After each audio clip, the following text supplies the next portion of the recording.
Hey everyone, welcome to coding scenes. और इस video में बेसिकली हम देखने वाले हैं कि कैसे रिक्वेस्ट को राउट करेंगे, यानी कि बेसिकली रिक्वेस्ट के बेस पे कैसे रिस्पॉन्स भेजेंगे। ठीक है, अभी तक हम सिर्फ क्या कर रहे थे, अभी ओनली जो हम कंटेंट भेज रहे थे वही यहाँ पे फ्रंट एंड में प्रिंट हो रहा था, यानी बैक एंड से जो आप भेज रहे थे वही फ्रंट एंड में सिंपली आ जा रहा था। लेकिन अब हम थोड़ा सा इस रिक्वेस्ट को यूज़ करते हैं, राइट।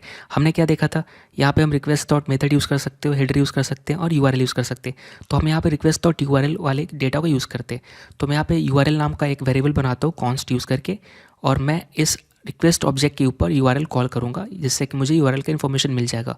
अब मैं यहाँ पे एक इफ़ कंडीशन लगा रहा हूँ, ठीक है, थोड़ा सा गैप दे देते हैं। इफ़, ठीक है, इफ़ मेरा URL right equals to slash रहेगा, राइट। आपको पता है आप जो यूआरएल दोगे, यानी कि अगर आपका यहाँ पे जो यूआरएल पोर्ट के बाद जो यूआरएल रहेगा स्लैश करके, वो यहाँ पे डेटा आ जाएगा, राइट। जैसे अगर कुछ नहीं है तो स्लैश आएगा, अगर टेस्ट स्लैश टेस्ट है तो स्लैश टेस्ट आएगा, स्लैश प्रोफाइल है तो स्लैश प्रोफाइल आएगा। तो मैं बोल रहा कि अगर यूआरएल मेरा सिर्फ स्लैश है, ठीक है, तो मुझे कुछ और डेटा भेजना है, नहीं तो डिफ़ॉल्ट डेटा ये दिखे। अब यहाँ पे मैं जिस तरह का भेजना चाहता हूँ, एग्जांपल लेट्स से मैं यहाँ पे लिखना चाहता हूँ रेस्ट डॉट राइट, राइट।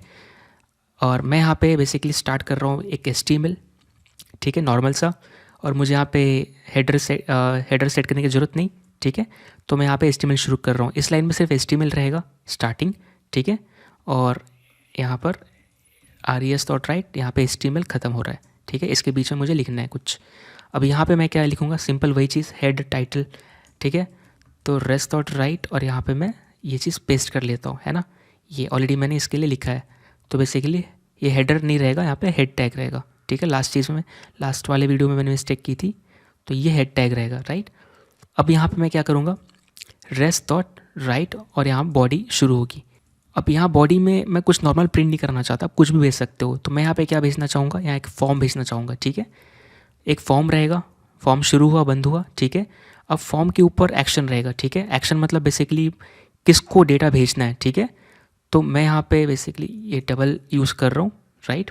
और मैं यहाँ पे भेज रहा कि मुझे जो डेटा भेजना है स्लैश मैसेज पे भेजना है, ठीक है, यानी मैसेज वाले राउट पे भेजना है। अभी स्लैश मैसेज मतलब क्या, बेसिकली अगर यहाँ पे आप स्लैश मैसेज लिखोगे तो उसका मीनिंग वही हुआ, राइट। यानी मैं यहाँ जो बात कर रहा विथ रेफरेंस टू मेरा लोकल होस्ट पोर्ट के साथ, राइट।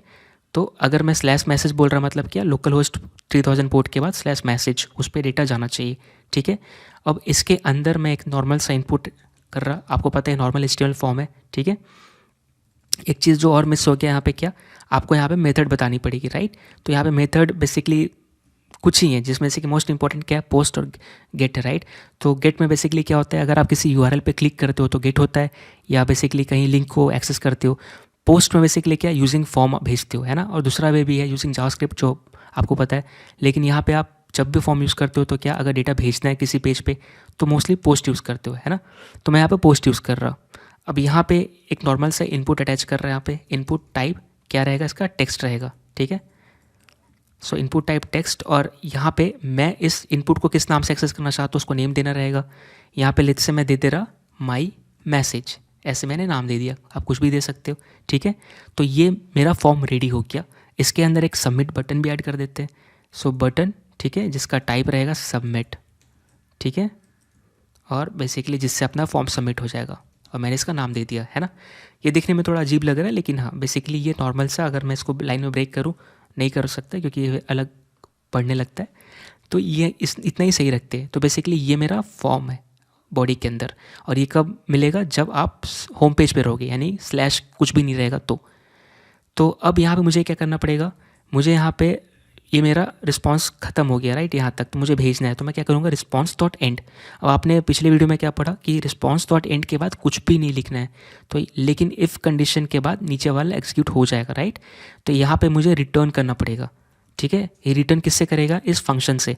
और आपको पता है ये फंक्शन हर बार एग्जीक्यूट करेगा जब भी आप रिक्वेस्ट करोगे, यानी सर्वर को जब भी आप एक्सेस करोगे, तब ये जो कॉल बैक फंक्शन है या रिक्वेस्ट लिस्टनर, ये बार बार रन करेगा हर एक के लिए। तो आप इससे रिटर्न भी कर सकते हो, है ना। ये रिटर्न, इससे रिटर्न करोगे तो अगली बार फिर रिक्वेस्ट करोगे तो फिर से फंक्शन रन करेगा। तो ये हर बार रन करता रहेगा, इससे कोई दिक्कत की बात नहीं है। इससे आप रिटर्न कर सकते हो। रिटर्न से ये फ़ायदा है कि हमारा नीचे का कोड नहीं चलेगा, क्योंकि हमने क्या समझा है कि रिस्पॉन्स डॉट एंड के बाद नीचे कुछ भी नहीं रन होना चाहिए, वरना एरर आ जाएगा, ठीक है। तो बेसिकली ये चीज़ हमने लिखी है। अब मैं यहाँ पे क्या करूँगा, सेव किया और इसको रीरन करूँगा अपने एप्लीकेशन को। तो नोड ऐप डॉट जेस, ठीक है। अब मैं जा रहा हूँ अपने लोकल होस्ट पे। अब मैं इसको रिफ्रेश करूँगा तो आपको क्या दिखेगी, एक फॉर्म, राइट, जो कि हम बैकएंड से भेज रहे हैं, है ना। ये देखिए कमाल की चीज़, मैंने यहाँ पे क्या चेक किया था, अगर मेरा यूआरएल स्लैश है, मतलब कुछ भी नहीं इसके बाद, तो क्या होगा, ये फॉर्म दिखा दो और इस पर जो भी, अब अगर मैं इसको इंस्पेक्ट करूँगा तो आप देखो जो मैंने वहाँ लिखा हुआ मिल रहा है, टाइप टेक्स्ट नेम में मैसेज है, राइट। और यहाँ पे बाय डिफ़ॉल्ट प्रोसेस आईडी लग गई, लेकिन ये मैंने नहीं लिखा, ऑटोमेटिक लगी है।